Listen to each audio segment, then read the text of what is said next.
Student, welcome to education friendly. My name is Pratibha Singh. So previous lecture में हम लोगों ने इफ एल्स स्टेटमेंट पढ़ा था। इस लेक्चर में हम लोग स्विच स्टेटमेंट के बारे में पढ़ेंगे। तो इफ एल्स हम लोग तब यूज करते हैं जब हमारे पास दो स्टेटमेंट्स हो हमारे पास, स्टेटमेंट 1 और स्टेटमेंट 2। जब हमारे पास दो स्टेटमेंट होते हैं और इन दोनों को आपस में कंपेयर करना होता है तो हम लोग इफ और एल्स का यूज करते हैं। लेकिन अगर हमारे पास मल्टीपल स्टेटमेंट हो, S1 4 और 5 और 6 मल्टीपल स्टेटमेंट्स हो, तो वहां पे हम इफ एल्स का यूज नहीं करते, वहां पे यूज आता है स्विच स्टेटमेंट का। तो इन सारे स्टेटमेंट को आपस में कंपेयर करने के लिए हम लोग स्विच स्टेटमेंट का यूज करते हैं। तो स्विच स्टेटमेंट पढ़ने के से पहले हमको स्विच का सिंटैक्स जानना बहुत जरूरी होता है। तो हम लोग पहले ही सिंटैक्स सीख लेते हैं स्विच स्टेटमेंट का। तो स्विच स्टेटमेंट हम जब भी लिखते हैं सबसे पहले हम लिखते हैं स्विच स्मॉलर केस में, क्योंकि हमारी सी लैंग्वेज केस सेंसिटिव है तो हमेशा इसको स्मॉल केस में लिखें। इसके बाद यहाँ पे हम लिखते हैं एक्सप्रेशन। यहाँ हम लिखते हैं एक्सप्रेशन। पहले स्विच स्टेटमेंट लिखेंगे, स्विच, उसके बाद expression, then curly braces. Curly braces के बाद हम लिखेंगे केस कांस्टेंट और एक्सप्रेशन। ठीक है। उसके बाद हम यहाँ लगाएंगे कोलन। उसके बाद हम लिखेंगे स्टेटमेंट। उसके बाद हम स्टेटमेंट लिखते हैं। ऐसे ही हमको जितने ज्यादा केस चाहिए होते हैं हमें उतने केस कांस्टेंट लिखने होते हैं और उसके बाद स्टेटमेंट।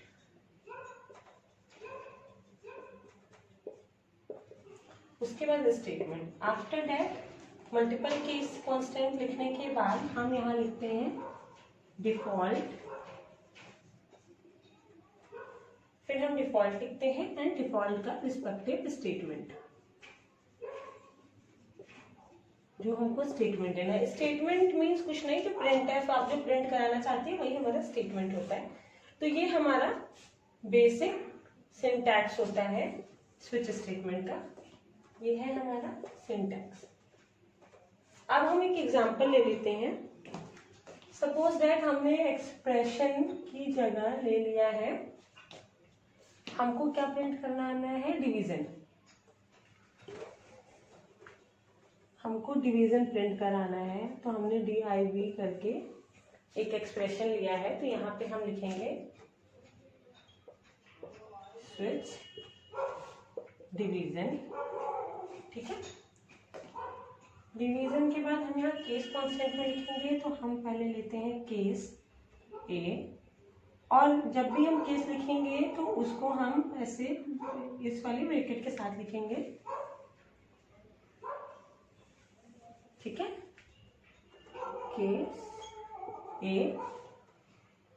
केस ए में हमको क्या प्रिंट कराएंगे, हम प्रिंट एफ फर्स्ट डिवीजन। ठीक है। And then case B print F second division. ऐसे ही case C print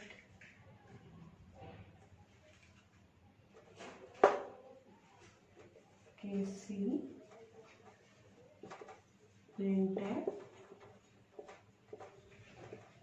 third division and default में हम प्रिंट करा देते हैं प्रिंट एफ फेल। ठीक है। ये हमारा एक प्रोग्राम हो गया। तो हमने जो यहाँ DIV दिया है इसकी जगह हम अगर B देते हैं, ठीक है, यहाँ पे हम DIV जगह B देंगे तो हमारा क्या प्रिंट होगा, A पे जाएगा तो A तो यहाँ है नहीं, एक्सप्रेशन जो यहाँ पे एक्सप्रेशन लिखा है एक्सप्रेशन A नहीं है तो ये वाला पोर्शन प्रिंट नहीं होगा। देन एक्सप्रेशन इस वाले एक्सप्रेशन पे आएगा, एक्सप्रेशन B दोनों कॉमन है तो यहाँ पे जो printf में जो स्टेटमेंट लिखा है वो हमारे आउटपुट में हमारा आएगा सेकेंड डिवीजन।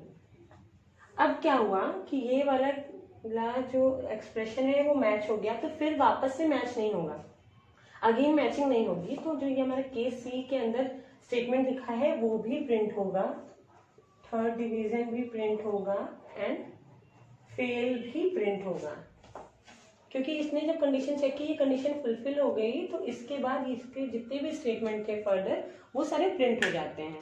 तो इन सारे स्टेटमेंट को प्रिंट होने से रोकने के लिए और सिर्फ हमें डिजायर्ड आउटपुट मिले उसके लिए हम एक कीवर्ड यूज करते हैं। उस कीवर्ड को हम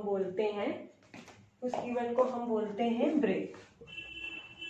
ब्रेक कीवर्ड क्या करता है, जैसे ही हम किसी स्टेटमेंट के बाद या किसी कंडीशन के बाद ब्रेक लगाते हैं वो वहीं के वहीं टर्मिनेट हो जाता है। तो अगर हमने यहाँ जो स्टेटमेंट्स लिखे थे इसके बाद यहाँ पे हम ब्रेक यूज करें तो इस लाइन को यहीं टर्मिनेट माना जाएगा। ऐसे ही हम यहाँ भी ब्रेक लगाएंगे और जितने हम स्टेटमेंट यूज करेंगे, जितने हम केस कांस्टेंट यूज करेंगे, सबके बाद ये ब्रेक यूज करेंगे। तो यहाँ पे क्या होगा, ब्रेक यूज करने से क्या चेंज हो जाएगा, इस लाइन के बाद, लाइन एक के बाद हमने यहाँ पे लगाया ब्रेक,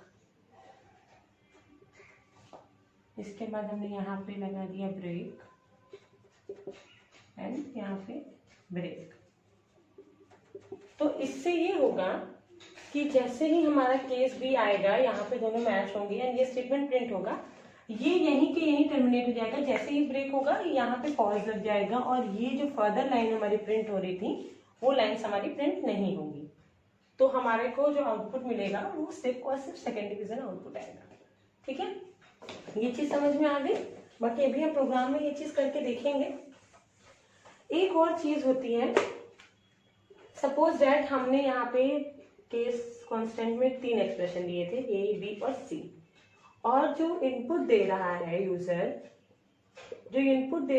वो डी दे रहा है या ई दे रहा है, या वो वर्ड दे रहा है, वो कैरेक्टर दे रहा है जो कैरेक्टर यूज नहीं हुआ है।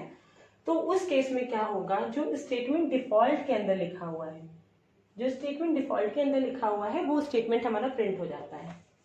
डिफॉल्ट स्टेटमेंट बेसिकली इसलिए लिखा जाता है कि अगर कोई यूजर ऐसा इनपुट दे दे जो कि जिसका हमने केस कांस्टेंट ना बनाया हो, तो उसके पोर्शन के अंदर जो डिफॉल्ट के अंदर चीज लिखी गई है वो ऑटोमेटिकली कॉल हो जाए और वो पोर्शन प्रिंट हो जाए। तो अगर इनपुट दिया जाता है डी, तो जो आउटपुट आएगा हमारा वो आउटपुट आएगा हमारा फेल, जो कि हमारे डिफॉल्ट के अंदर लिखा है। बाय डिफॉल्ट वो प्रिंट हो जाएगा। ठीक है, अब हम लोग एक प्रोग्राम करके देख लेते हैं।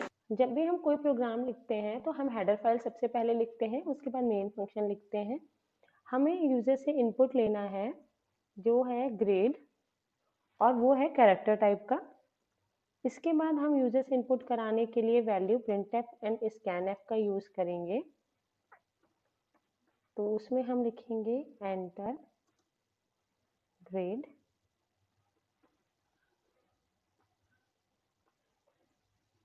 and semicolon, then scanf %c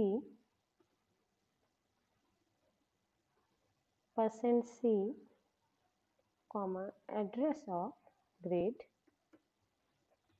bracket close and semicolon, then switch, and switch के बाद हमें एक्सप्रेशन लिखना था जो कि है ग्रेड एंड कर्ली ब्रेसेस। अब हम लिखेंगे केस कांस्टेंट एक्सप्रेशन। तो केस कांस्टेंट में हम लिखेंगे केस ए, एंड मैंने आपको बताया था कि जब भी हम केस लिखते हैं इस तरीके से लिखते हैं, देन कोलन, इसके बाद हम स्टेटमेंट लिखेंगे प्रिंट एफ के अंदर हम लिखेंगे first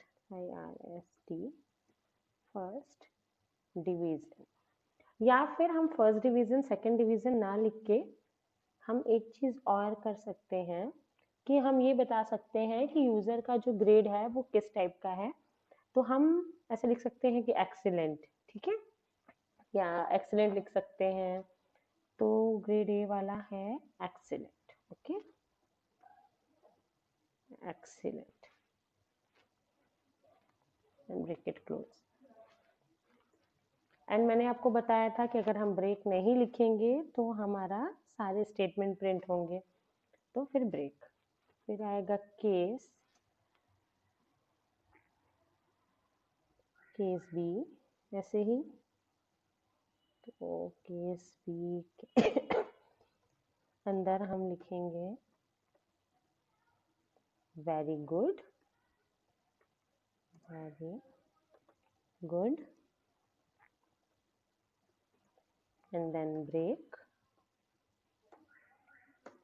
then case,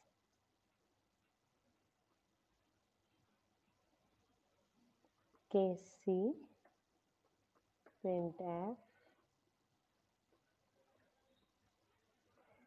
very good के बाद नेक्स्ट है हमारा गुड,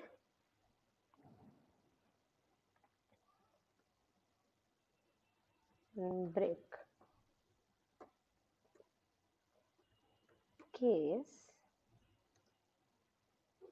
केस ई, केस ई के अंदर हम प्रिंट कराएंगे फेयर या सेटिस्फाई। ओके, तो सेटिस्फाई,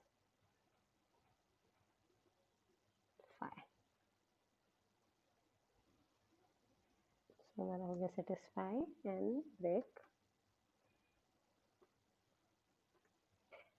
देन रिपीट, या केस ई तक लिखते हैं, डिफॉल्ट में डाल देते हैं। डिफॉल्ट, डिफॉल्ट के अंदर हम लिखते हैं प्रिंट एफ, डिफॉल्ट के अंदर हम डाल देते हैं फेल या रिपीट, रिपीट। ओके, अब आप फिर से पेपर देना पड़ेगा। ये हमारा डिफॉल्ट है। अगर A B C D E grades नहीं है आपके, देन दैट मीन्स कि रिपीट है। एंड हमारा curly braces close, then get C H and last braces close. हम लोग अपना एक बार प्रोग्राम देख लेते हैं।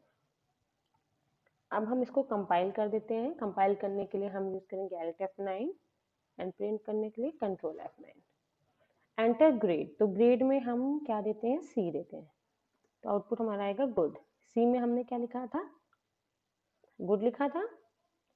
कंट्रोल F9, अगर हम यहाँ F देते हैं तो हमारा क्या आएगा, रिपीट। जो कि मैंने कहा था कि अगर हम ऐसी कोई वैल्यू देते हैं जो कि हमारी ना लिखी गई हो केस कांस्टेंट के अंदर, या एक्सप्रेशंस ना दिए हो उसके, तो बाय डिफॉल्ट जो लिखा रहता है वो हमारी डिफॉल्ट वाली प्रिंट कर देता है। अब हम लोग एक प्रोग्राम इसी में देख लेते हैं। अगर हम ब्रेक ना लिखते तो क्या होता है, हटा के देखते हैं कि हमारा आउटपुट क्या आता है। हमने क्या किया, सारे ब्रेक हमने रिमूव कर दिए।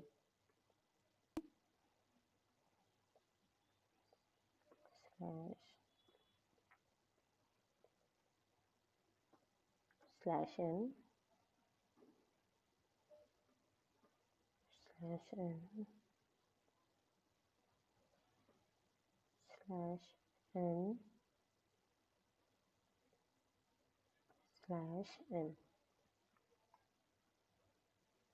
हमने सब में स्लैश n लगा दिया है। n यहाँ पे CLRSER, क्लियर स्क्रीन लगा दिया। एंटर ग्रेड हमने दिया A, तो क्या होगा, excellent, very good, good, satisfy, सब कुछ प्रिंट हो जाएगा अगर हम ब्रेक नहीं लगाएंगे। इसलिए ब्रेक कीवर्ड यूज करना बहुत ज़्यादा ज़रूरी हो जाता है।